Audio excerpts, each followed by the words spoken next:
Dear students, I was discussing about wavelength.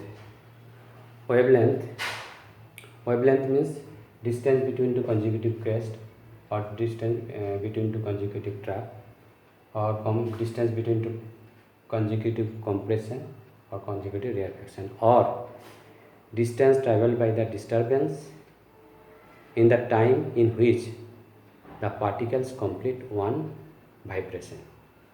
This is that means one time period में disturbance कितना distance cover करता है. This is the wavelength lambda से denote करता है. Lambda से डिनोट करता है. तो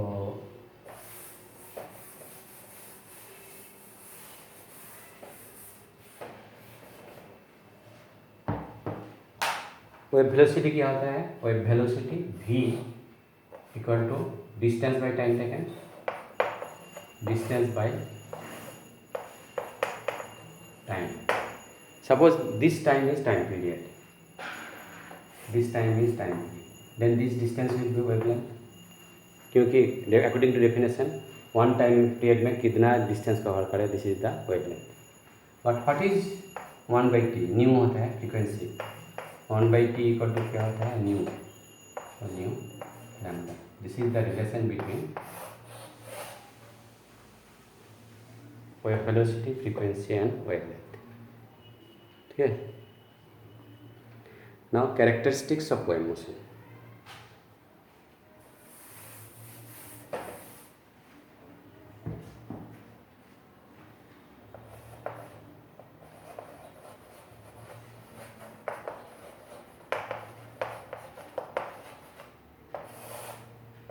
Characteristics of wave motion. Wave motion का characteristics क्या है? उसका मेन कैरेक्टर क्या है? जो मीडियम से जाएगा उस मीडियम का प्रॉपर्टी होना चाहिए इलास्टिसिटी एंड इनर्शिया, ये दोनों होना चाहिए. जिस मीडियम से जाएगा वो मीडियम का कैरेक्टर होना चाहिए, वो इलास्टिक होना चाहिए, वो इनर्शिया फॉलो करना चाहिए. इलास्टिसिटी प्रॉपर्टी मेंटेन करना है और इनर्शिया प्रॉपर्टी भी मेंटेन करेगा. इसके बाद क्या होता है? वेव मोशन एनर्जी कैरी करता है one point two another point. Wave motion तो ये मीडियम नहीं एक पॉइंट से अनदर पॉइंट जाता है, उसका पार्टिकल वाइब्रेट करता है, इसके लिए एनर्जी जाता है. वेव मोशन में क्या होता है? पार्टिकल का वेलोसिटी डिफरेंट पॉइंट में डिफरेंट होता है, लेकिन वेव का वेलोसिटी एवरी पॉइंट में सेम रहता है. वेव मोशन में पार्टिकल का वेलोसिटी डिफरेंट पॉइंट में डिफरेंट होता है, लेकिन वेव का वेलोसिटी ऑलवेज कांस्टेंट रहता है. ठीक है.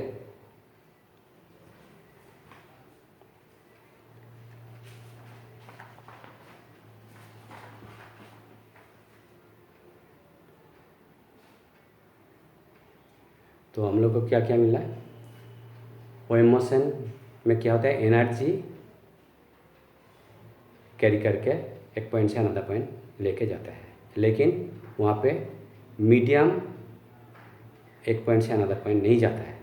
पार्टिकल बाय वाइब्रेशन इसको कैरी करके लेके जाता है. एक पार्टिकल वाइब्रेट करके अनदर पार्टिकल को वाइब्रेट करता है, वो नेक्स्ट पॉइंट को वाइब्रेट करता है, ऐसे करके एनर्जी ट्रांसफ़र होता है. इसके बाद मीडियम जिस मीडियम से जाता है उसका दो कैरेक्टर मेंटेन करना पड़ता है. एक वो इलास्टिक होना चाहिए, और इनर्शिया फॉलो करना चाहिए.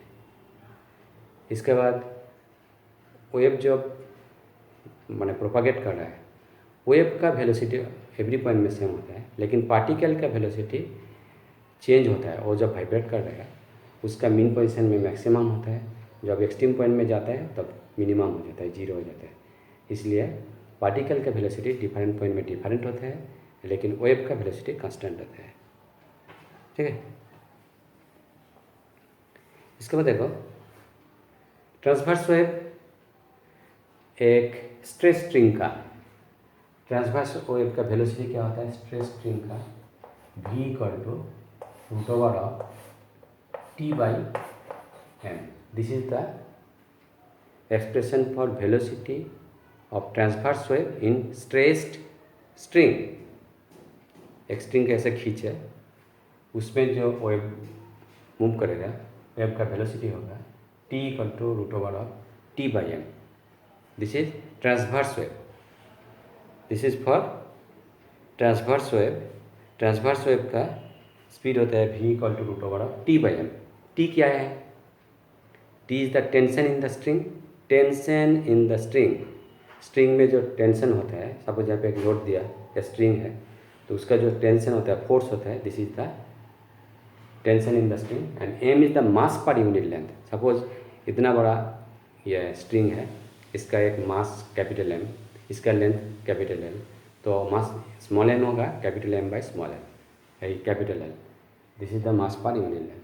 सो v equal to √T/m। t is the tension in the string, tension in the string, m is the mass per unit length.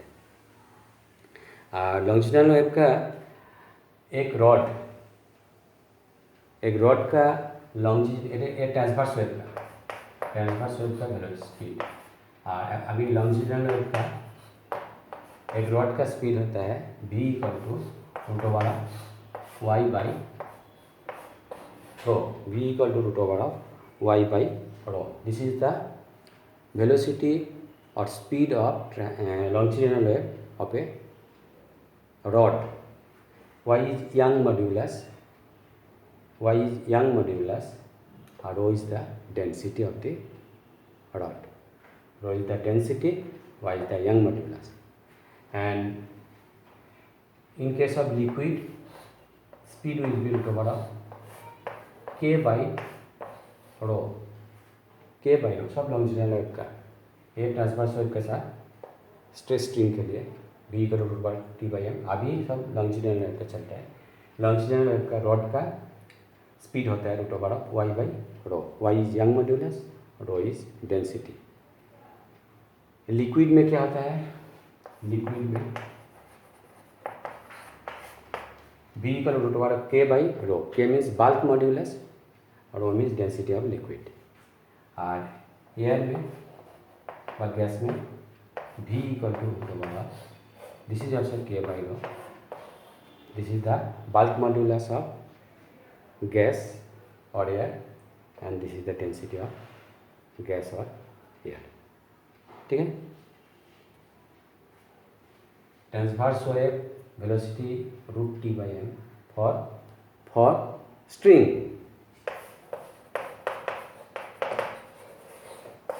longitudinal wave for rod v equal to √y/ρ। for liquid v equal to √k/ρ। k is the bulk modulus, ρ is the density। for air v equal to √k/ρ। k is the bulk modulus of air and ρ is the density। so भाई ठीक से पढ़ना।